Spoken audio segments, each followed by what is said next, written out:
All right. Hi, everybody. Wanted to connect with you folks. Hi, Bikash and Bill Miranda. Thanks for showing up.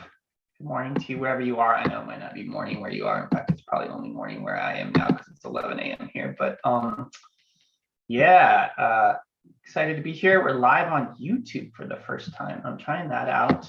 You know, after all Facebook's like crazy week, I don't even know if I want to go back on Facebook ever again. I'm sure some of you probably feel the same way. Strangely useful tool, and also just yeah, nasty at the same time, and we're finding out exactly how nasty. Well, I hope you all are well wherever you're tuning in from, and I know some of you are going to watch this later. A decent number of folks are checking this out as a later recording. But I'm excited to be with you all here on a Friday. We had a very foggy, chilly morning. We did not quite crank up the wood stove. We could have definitely done that this morning, which is perfect for what I'm going to be talking about. But like fog sunken in. We've had several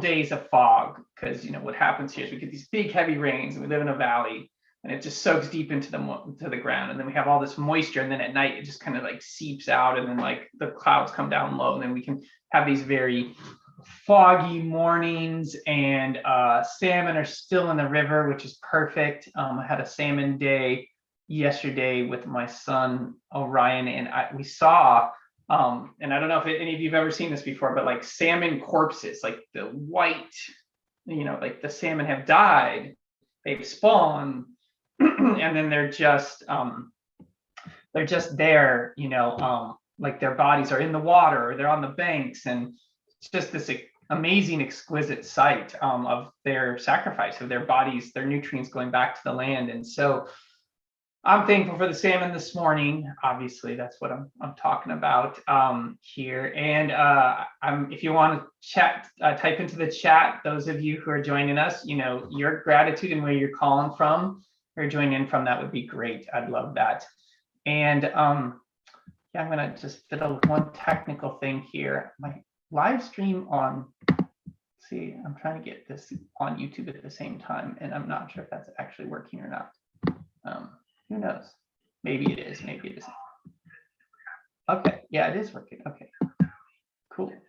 Now I just have to mute myself on the other side so I don't hear myself talking twice. All right, thank you for bearing with me as I figure out this technical thing. So yeah, I'm thankful for the salmon. And those of you who haven't hung out with me for a while, or maybe you haven't heard me do one of these live things, so I just want to acknowledge I'm in Snoqualmie tribal territory. The Snoqualmie River is right over there to the west of me, and to the south is the Tolt River, and about a mile away to the southwest is the confluence of the Tolt and Snoqualmie rivers. And that's actually my son and I were with our friend Badger and his little one. We were all over at the Tolt, where the Tolt, very close to the convergence. And we were going to go see the salmon, of course, but we didn't, you know that what kind of day we were going to have. And it was just this gorgeous day. The fog burned off quickly. It was much warmer yesterday, faster than it is today. And yeah, just seeing like pretty large numbers of pink salmon about this big, the males, you know, having a distinctive hump, females not having that hump, swimming up paired together and just doing their thing. And really amazing. And some of the males being aggressive with each other, some of them in quite shallow waters, so shallow that like the hump literally comes out of the water. These are all pink salmon that are sometimes known as humpies. There's or humpback salmon because they have that hump. Most of the salmon where I live have two names, like a more traditional name or even indigenous name, and then a more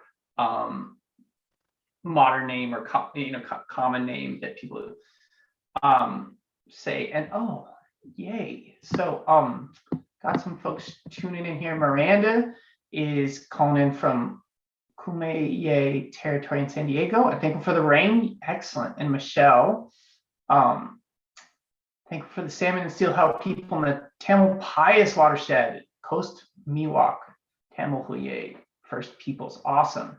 Thank you to the Salmon people of the Dnieper River and the Black Sea who nourished the forest and my ancestors in the Ukraine. Yeah, Michelle, thanks for bringing that up. I find that one of the things that happens with a lot of these things is like, we find this connection to where we are. Like, I'm in the Seattle area, Pacific Northwest, Cascadia, whatever you want to call it. And I feel very connected to this land. But one of the reasons I might feel connected to this land and this climate is because, well, my people are from Ireland and Northern Europe, where there was a lot of rain. There was a strong storytelling tradition, and salmon were an important part of the life, which is exactly, both those places have those things. And it really actually took me going to the desert to figure that all out. Well, thank you for all of you who, no matter where you're calling in from. And this is just kind of a continuing part of these free things I've been doing. I've really enjoyed this. Enjoy the questions and the thoughts. I get some feedback through email. I love getting emails from folks or in the chat about this idea of like the world falling apart or the end of the world as we know it, and what do we do? And I kind of got inspired with this summer when my wife and I were out with our son and just like trying to travel around and do a little bit of a break from our work, and then like running into really challenging conditions like smoke and extreme heat and the kinds of things you don't expect here where we live. And I have for sure talked and taught a lot about survival skills, and run into my fair share of people who are convinced that the world as we know it, which is a really interesting, the world as we know it, is going to fall apart or collapse in our lifetime.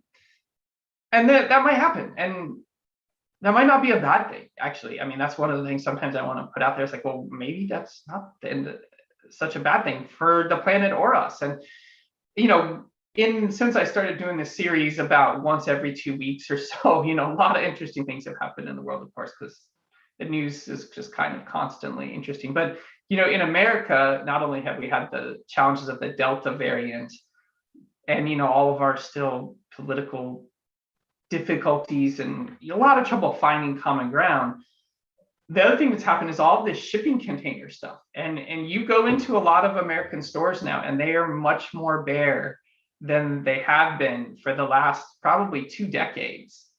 And it is a very, I think, sobering experience for people.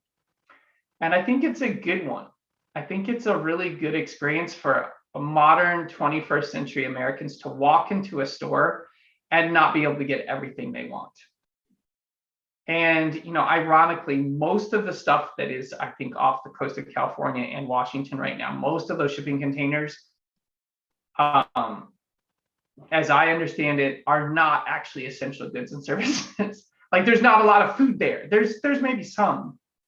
But this makes us start to wonder, like, well, why is it that we're building, one of the things that it's like, it's hard to buy a car these days in America. And we're not able to build new cars because we're not able to get the chips from China and other parts of East Asia. And it's like, well, why are we building all these cars that need chips? Like, you can have a car that doesn't need a computer chip. I have a car that doesn't have a computer on it. It does. It works fine. It's really old. It's over 20 years old. It's like I think my car is 21 this year. So works great. So there's probably some wisdom in that for us. But what I like to talk to people about is like, well, what would the world maybe look like, or how could the world look differently, and how might it not be a bad thing for all of us? And I collect stories about that. Some of those are old stories of how, like, our ancestors, when they were like at a hunter-gatherer technology, literally a Stone Age level of technology, like survived these cataclysms, and the earth survived and even eventually thrived again. And people are always kind of blown away by that stuff. But I think we also have to look at that, like, humanity, has faced a lot of challenging times and ended up thriving or doing well. And sometimes we also don't acknowledge that whole ways of life in the last 500 years or so have been completely decimated. And some of those people or their ways of life completely wiped out. And then other people have survived through that and transformed and changed what they've done and have are successful.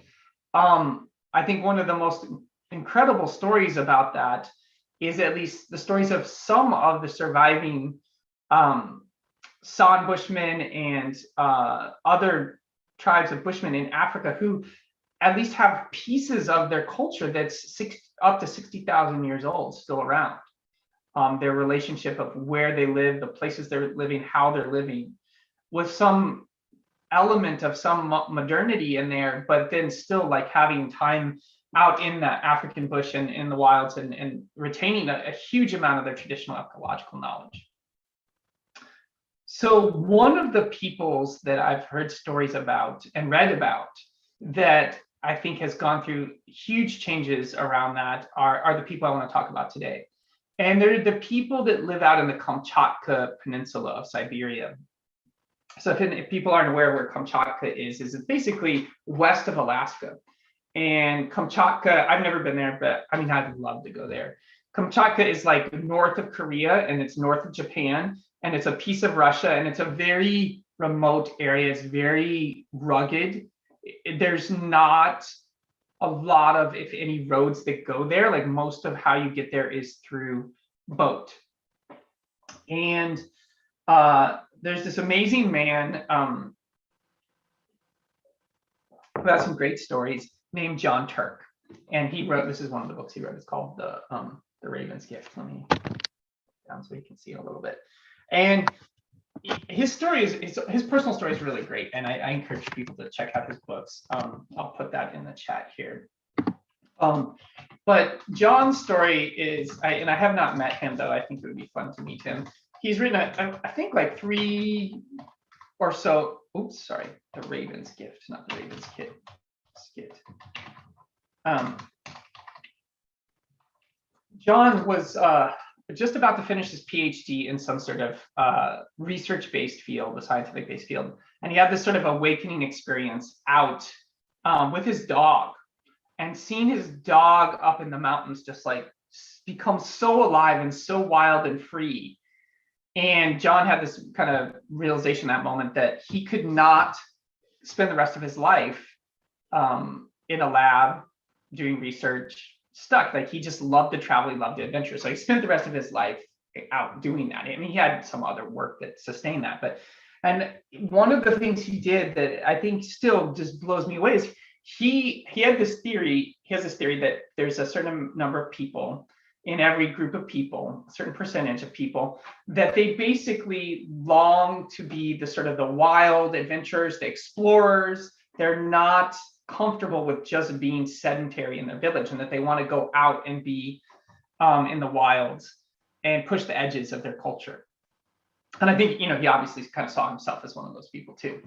So one of the things he set out to do is he kayaked from Kamchatka, and actually, I think further south, maybe from Japan or something, in a sea kayak, stopping along the way, all the way across to Kamchatka, all the way across the Bering Strait, all the way down the coast over to Canada. And he was trying to prove the point that there's, and this is, you know, 20, 30 years ago, that there's compelling evidence that people actually got to North America first by boat, not by going by land. That the Bering Sea and the glaciers were such an imposing barrier that people actually couldn't have walked that and survived, that instead they probably landed here first by boat. Or that was one of the theories he was testing. So he traveled by kayak, all to just prove that you could do that route, which is kind of an impressive thing. But along the way, you know, he met a lot of really interesting people, and he had a lot of interesting encounters, and, you know, went through some very serious healing experiences. He'd lost some people in his life, and so he was healing from that grief, and then his own physical challenges. So it's a great read, like I recommend. But one of the things that just sticks with me the most from reading his books, and that there's 2 of them, one that focuses more on the kayak journey, and then The Raven's Gift, you know, focuses a lot more on his relationship with these people, and with one of them in particular, is that the people he met, the Koryak people, who were on the Kamchatka Peninsula, basically had a form of very close to subsistence living on the Kamchatka Peninsula. And they lived almost exclusively by harvesting mass amounts of salmon from the ocean there. There's very healthy salmon runs. I think some of the healthiest salmon runs in the world are in Kamchatka and in Alaska. And so there's massive numbers of salmon that would come in. So they would harvest a huge amount of them for their people. And then they would trade with other people in Russia and these boats and trade for goods and services, including like some staples like flour and stuff. So that's all fine and good. And like I said, in the email I sent out to people, like there's all like, who are the salmon people? Well, there's all these people who are the salmon people, like the Snoqualmie people where I live, like they lived off of salmon. They still live off of salmon, as well as, off of elk in this valley and further north up by Snoqualmie and on North Bend, right? Where Deanna, I saw Deanna, you're on this chat. You're probably seeing those elk these days. In fact, my family and I want to go up and see the elk up there sometime, Deanna. But so there's lots of different salmon people. And just like was mentioned in the chat earlier by Michelle, people in the Ukraine, were salmon people at the Black Sea. I just, heard from some friends in Michigan about the salmon runs there. In Northern Europe, the salmon, so, in Asia, there's all sorts of salmon people. But here's the thing that really blows me away about the Koryak people. And I think there's a couple things I want to pull out of like what we can really, take as wisdom from what we might look, that we can help to live our lives in a good way and maybe live through challenging times. Is the Koryak people, one generation previous, had never harvested salmon. That they were the reindeer people. They were one of the reindeer herding tribes of Siberia. And so there's this, and I went through a phase, I don't know, like 10, 15 years ago, where I was very fascinated by people who basically had this history of herding reindeer. And there's still some people that do this. So there's the Sami people. Some of you might have heard of Sami folks in Northern Europe. There's people in Mongolia who are still reindeer herders. And then there were people in Siberia.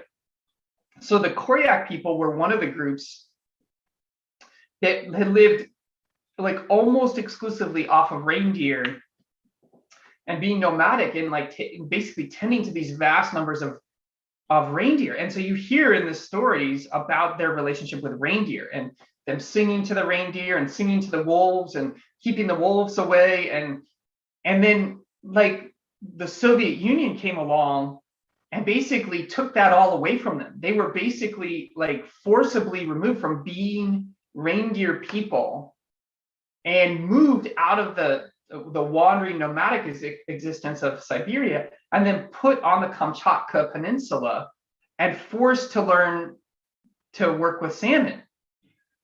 And so it's like, oh my gosh, like I can't even imagine like what that would be like. What's the loss of cultural identity? What's the loss of like, language and understanding and all these things? And there's a woman that John befriends that's basically lived through all these things. She's this older shaman that he develops a connection with. So it's a pretty amazing story of what she's lived through in her life. And so not only did they adapt then to becoming the salmon people, they adapted to the collapse of the Soviet Union, because after the Soviet Union kind of set them up, and then there was a certain relationship between like what they would harvest and what they would give to the ships from the Soviet Union and what they would give back. It was very predictable for a while, and then the ships just stopped coming for a while, and so then they had to live just on their own. And then when everything started back up, then it was suddenly this like a completely different set of circumstances of like trading what you had potentially for different things, maybe even some better things, but it wasn't controlled by the government in the same way. And when you read the stories or you hear the stories about them in their villages, it's uncanny to me because it sounds to me like what the future looks like for most of us. And people are like, well, what do you mean by that? What does that mean? And what I mean is that, so they live, as I understand it from what I've read of the stories, that they live in such a way that they have some of the things we consider part of modern day living. Like they have vehicles that use fossil fuels, right? They have houses, right? But they have a limited supply, very limited supply of fuel they get in a given time period. So they have to ration it very carefully. They have, like cars or a couple cars, a couple Jeeps in the village. They have what's much more valuable is their snow machines, their snowmobiles. But those snowmobiles are sometimes like 20 and 30 years old because that's the only way you get around in the wintertime, right? Because it's Siberia, like all the snow comes in. So that's the only way they can get around. And the way they make that work is everybody needs to know how to fix their car, and everybody needs to know how to fix the snow machines. And they a lot of times don't get they can't just get the car part they need immediately, or they can't get that snow machine part. So they have to swap parts out from vehicles. And as we're like getting into this situation where we suddenly can't get car parts in the United States, it makes me wonder, like, well, maybe that might happen, sooner rather than later. And maybe we need to have vehicles that are simpler and work better. I mean, I'm all for electric hybrid vehicles. That's great. I hope that use solar panels, and I hope that's the way we go. But it might not be. And then, like, when you hear about their houses, like all of their houses that are small. Like, this is another thing. It's like, oh my gosh, like, I mean, I don't want to pick on anybody who's tuning into this phone call or this live session, but our houses in the United States and where I live are enormous, and they take a ton of energy to heat and take care of. And so it's like where they are in Kamchatka, like they have like a center hearth. They have like, it's kind of basically a wood stove with like often like some bricks built around it. And they heat up that hearth, and then they cook on that, again, like it's efficient, and it heats up the whole house very fast.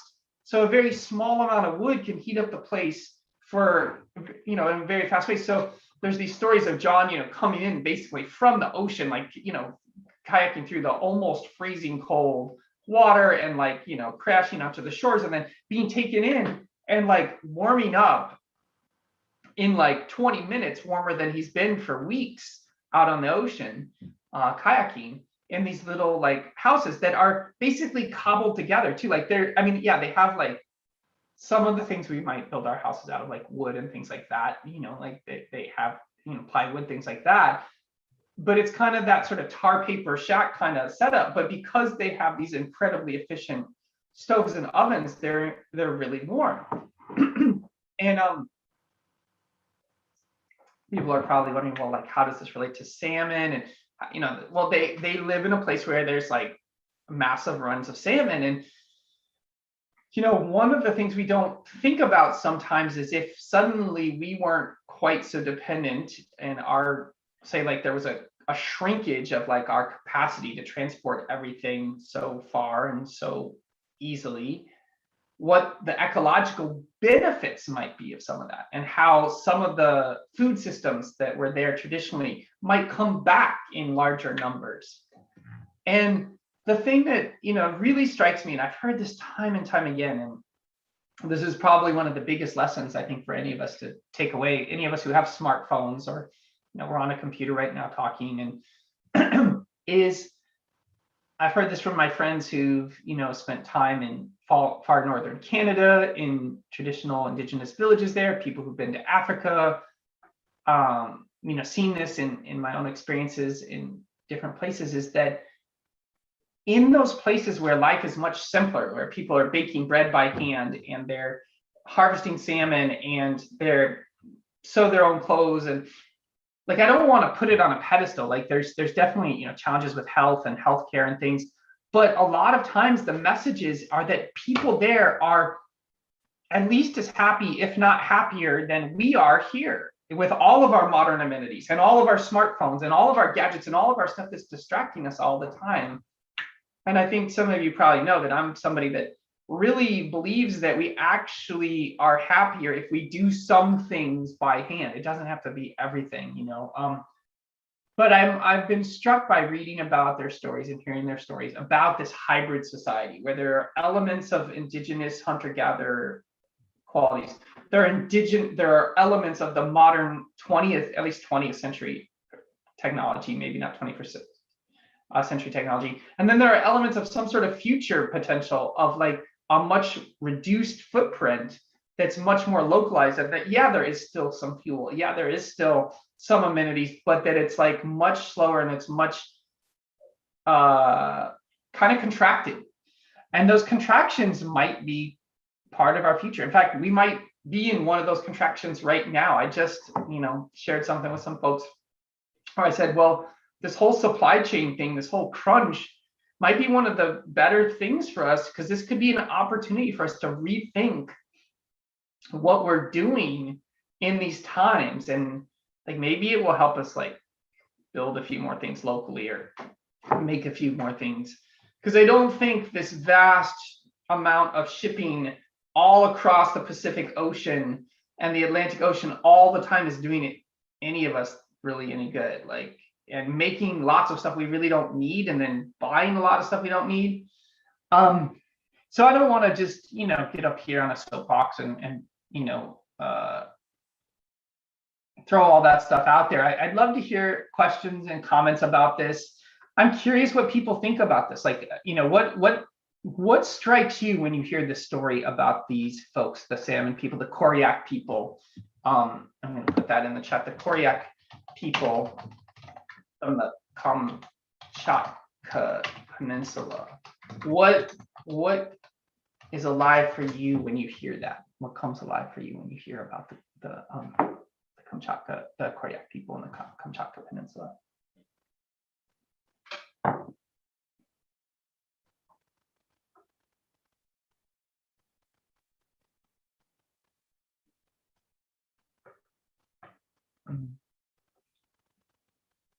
Does anybody find anything that they find compelling about that?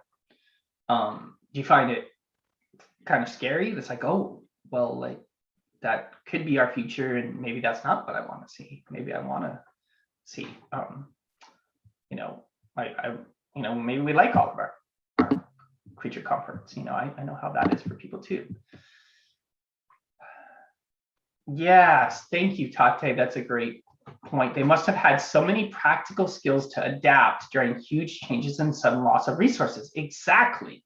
And that's one of the things that I see that for a lot of us is lacking. A lot of us have that a lack of that. And whenever whenever you go out and you teach survival skills, rewilding skills to folks, one of those things is this idea of the ability to adapt and to make do with what's in front of you. How can we actually, if we just have a knife and a bandana and a tin can, what can we do? How can we live off the land for a little while? So yeah, I think that's a great point to, the practical skills. So some real solid skills, but then also the ability, the mindset to adapt to changes. And yeah, Deanna, I love that too. Long for a simpler life, yet struggling with my consumable goods. Exactly. Like, I go through that every day. It's not like I don't want to. I want people to have a realistic view of like how I live my life. Yes, we grow some of our own food. Yes, I catch some fish, but I go and shop at Whole Foods and PCC all the time. Like weekly, I go. During the pandemic, maybe it was every other week or once a month, but like I go to the grocery store. We love that. Some of our food comes from the land and some of the food comes from our backyard. But oh yeah, here's another one, Tate. Oh yeah, Tate, just, and anybody, if you want to, when you're adding a comment too, if you go to the little bubble in the chat and you click on it, you can make your comment and your question go out to everyone by clicking on the everyone, or you can make it just go to me with the host and panelists. But they must have had so many internal skills, mental, emotional, spiritual skills and resources to get through and not give up. Yes, exactly. Let me finish reading that. And they must have had strong community to handle the hardship and help each other. Oh, yes, community. That is another piece. My wife and I are talking about that these days all the time. We have 2 roommates that live here, and people sometimes think it's kind of weird we have like roommates. And I'm like, we love having roommates. Like folks living isolated, like 2 or 3 people, maybe 4, like 2 adults and 2 kids or whatever, just living in these big houses by themselves. It's not really how we're designed to live. Like humans' brains are not wired for that. And it's also a huge ecological footprint. One of the ways we could like solve a lot of the issues we're facing is if we actually had people living in smaller houses or more people living in those houses. Just in my neighborhood here, a little neighborhood in Carnation, there's, a family across the street. There's 3 generations living in that house. And then down the road, there's another place where there's 3 generations living together. And we're talking about this with like my partner's sister, my sister-in-law Lynn, maybe coming out and living with us for a while. She might move out here. She's had some things where she's going to need to take a little break from work. And if we are able to work more remotely, does she want to come out here permanently? Would the 3 of us want to live together in some way, or semi-permanently, or for a period of time? And okay, Michelle, yeah, thanks for so much what you bring forward. As a permaculturist, yes, centering on traditional ecological knowledge. I know what tech is, traditional ecological knowledge. Yes, I love that term. I'm going to write a blog about that soon. The hybrid, you like the hybrid vision of the suggestion? Yes. Oh yeah, maybe the salmon themselves, yeah, have the deep medicine we need to help us through this time. Yeah. Yeah, exactly. And they have such potent strength, and they transition too, like, right? The salmon, they go from like salt water to fresh water, and then they come back, and yeah.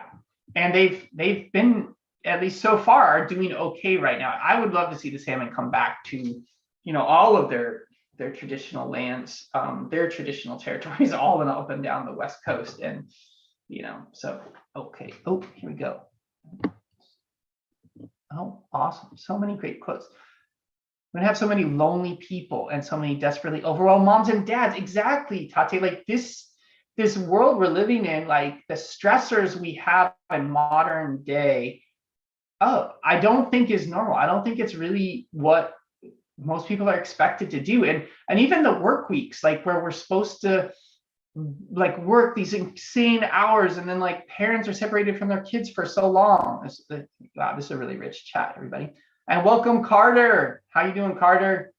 I love the pictures you've been putting up of your garden and your food, Carter. Thank you for doing that. And it's fun to have another friend I know that's gardening right now. So Michelle, this is a great thing too.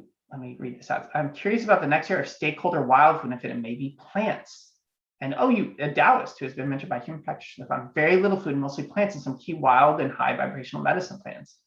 Wild chain places, and I'm curious if this next phase plant will be the most adaptive food source.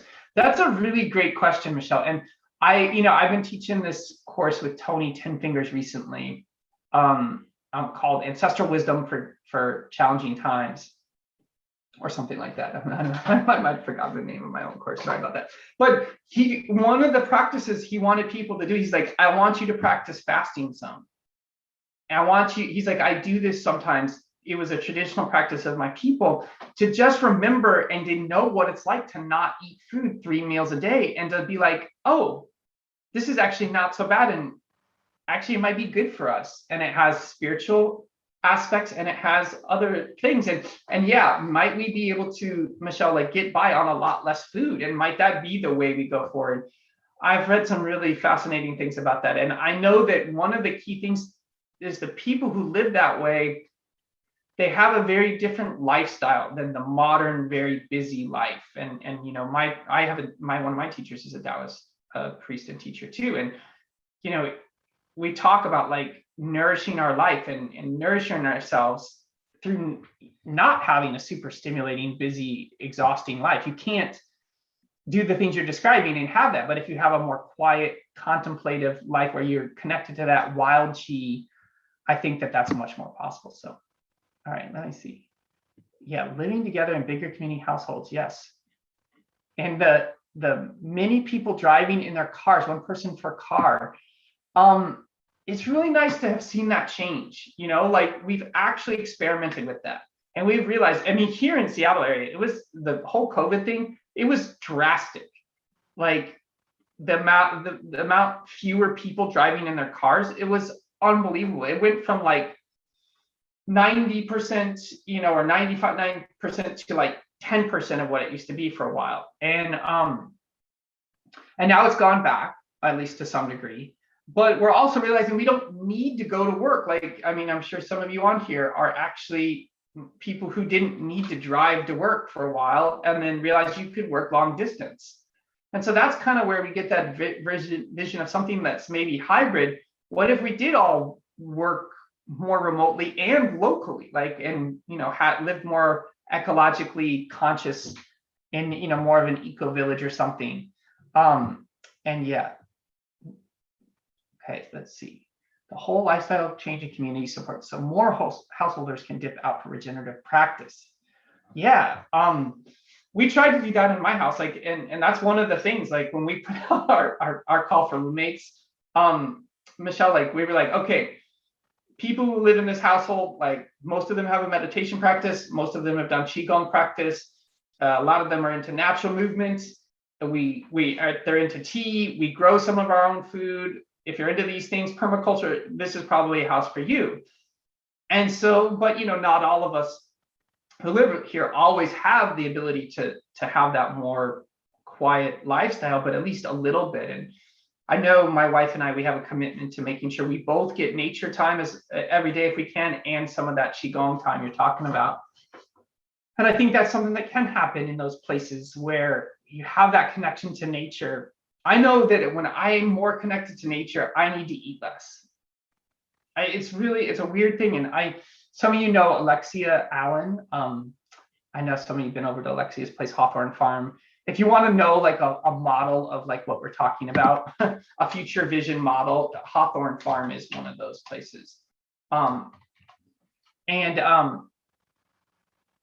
Yeah, I would, I'm going to try to, I might be doing some more teaching in person at some point. I'm hoping I can teach there again in the new year sometime soon. I might even teach a little family-based thing. Tate and I have talked about this, if anybody here is interested in like a family-based and maybe adult-based thing too, where we were going to do a once a month get together and do some survival and resilience training for changing circumstances. But Alexia and I, when we were instructors at the immersion program at Wilderness Marine School, we used to joke about how we would go out with everybody all day and be like hiking and tracking, and it'd be cold and wet and rainy. And we get by with like a cup of hot broth and, maybe some jerky or some smoked salmon and an apple. But if we were in the office and we needed to be in computers and like meeting all day, we would just be starving after a couple hours. And so that was really interesting. All right.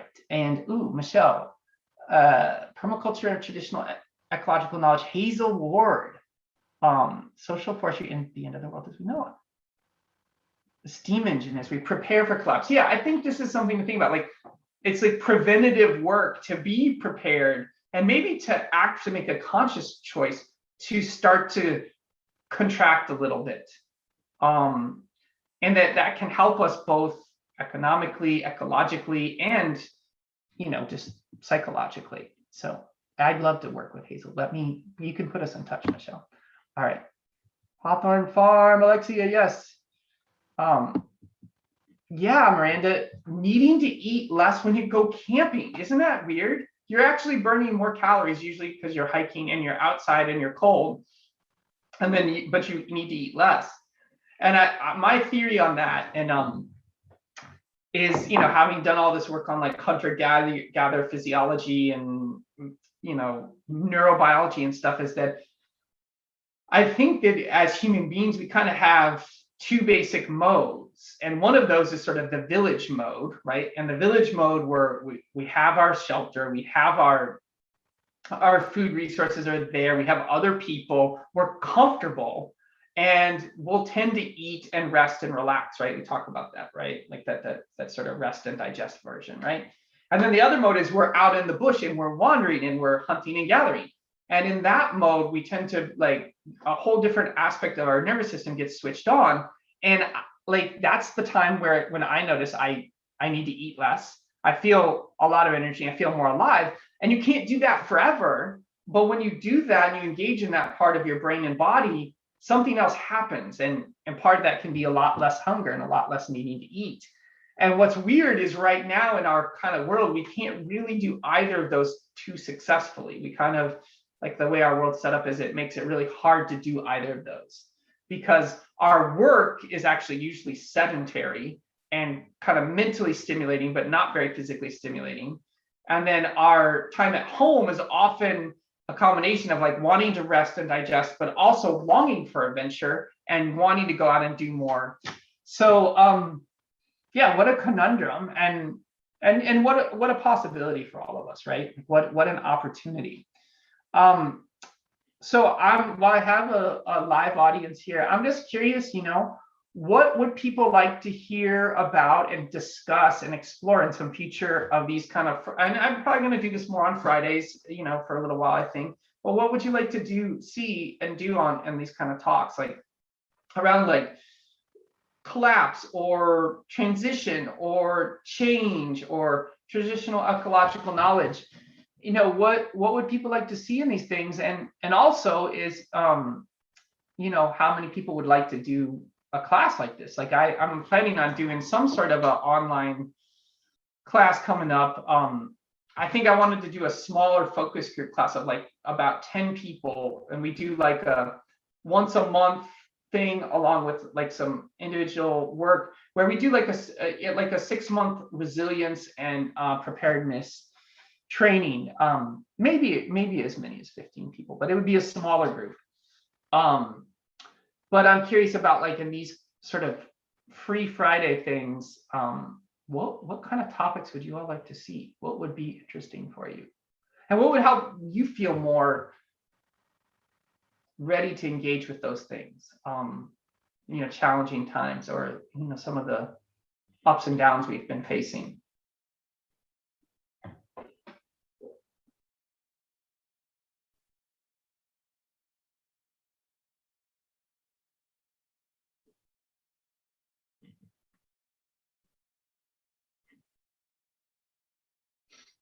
All right, well, maybe that's a question that we can contemplate and take with us. Well, I appreciate everybody for joining me today, and this is on YouTube too, which is kind of fun. It's not on Facebook. I don't know if you caught the beginning of this, but I said I'm going to take a break from, I'm going to take a little break on Facebook. And yeah, Michelle, feel free to take a minute or two on that question if you need to. I have a habit when I'm kind of doing these things that I throw a bunch of questions out there and expect people to be able to type into the chat. Okay, Tate, gardening, finding feeds our soil. I'm running together gardening knowledge. What foods have you successfully cultivated and preserved? Yes. Well, Tate, this is a great question. Carter on here is also a gardener. He's just over on the other side of the mountains in Twist. I mean, it's like 4 hours away, but it's, yeah, anyway. And I'm sure there's some other people on here who have much better gardening experience than I do, but kale is your best friend. Greens are like your best friend here. They're so easy to grow, and they actually even grow in the wintertime here. Super easy to cultivate. Great supplement to your diet. If your body tolerates them and you can, handle them, potatoes are super easy and great to grow in this climate. So you get a lot of calories for your money's worth with potatoes. And then the other one, big to see right now and pretty easy for most people to grow in this climate, this sort of Pacific Northwest maritime climate, squash, both summer and fall squash. You can grow a lot of those and get a lot of food. And that's why squash is so cheap. And Miranda says, I'm interested in adaptability, especially on how to put it into real world practice of building community. Yes. And, Miranda, I think we have a challenge where we have this falsehood of, we think we're so connected. Like I talk about this sometimes. We're in this place that, like, we, because of Facebook, because of social media, because of Instagram, we have the illusion that we're connected all the time, but we may actually be more disconnected than at any other time in human history. And so I think that's one of the things we have to work on, is like, what is real community, especially in our post-COVID times, where I mean, honestly, we've gotten more used to relating to each other through a computer screen than maybe in person. And Carter has this great question. Okay, how do myself and we promote these conversations to those we would like to bring in the circle when they may not even know these subjects and or conversations exist? And that is a great question, Carter. Yeah, like how do we break this out of like this bubble, right? Because we're all in our bubbles now, right? And we're all like needing to go out and connect with this. And I think one of the most exciting things in my life around these right now is some of the connections that are slowly, gradually, building between people who are having these questions and existing indigenous communities who want to either reawaken these skills or strengthen these skills, strengthen these conversations in their own communities. And I'm curious about where that can go. And yes, I think that, making sure we're connecting with people of color, communities of color, underrepresented groups. And, honestly, I think that they probably have a lot to share around this whole notion of resilience that, I can't even fathom as a white man who's grown up in America, like that they might have a whole lot of things that I might learn. So, okay. So here's one other thing. I would like to a title polls on Friday to a broader exploration of stories on practices such as fire making, foraging, shelter, Stone Age tool making, cordage. Yes, I love that. And building new communities. And you long for the deep, let me see. Yeah. Wild deep nature community to be more strongly with permaculture and traditional ecological knowledge community, East-West healing and vitality traditions. Exactly. That's what I'd love to see. That's one of my visions, is how we might be able to make this all work for us. And yeah, settler communities weave with and ally and support indigenous communities. So I just want to make a comment on this. And Carter, I'm really glad you're here to hear about this, because my friend Jean and I are really strongly thinking about soon, potentially next month, doing maybe like a 6-week series or something that is all about allyship and developing how to be a good ally for indigenous communities. And so this would be a piece of what we're talking about, right? It's different than what we kind of started the day with, but yeah, how do we connect to indigenous communities? How do we become good allies? What does that look like? And then also an exploration of ancestry and awareness of ancestry and reweaving healthy culture for the future. I know that's a lot to consider in like 6 weeks, but we could at least start that process. And Carter, maybe we can have you come on as one of the teachers for that. Yeah, okay, good. So Tata, you're already doing some of that work. That's awesome. So yay. All right, everybody. Well, I'm gonna move towards wrapping up for today, but I appreciate this really lively chat and energy around this topic.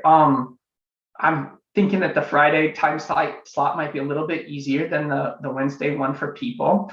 And Jean and I, when we do our class, it might be during this Friday time slot. It might be around this time. And I'd like, if it's 11 o'clock where I am, then it's noon in the, so people might be able to do it over their lunch hour, over in the Midwest and the mountain time. And then on the East Coast, it could be a late lunch, but then like people in Europe, it's evening there. So anyway, I thank you so much for your questions and comments. And again, the story that I was talking about, this gentleman's story, John Turk, the Raven's Gift, and his story with the Koryak people out on the Kamchatka Peninsula is the inspiration for today's little class. And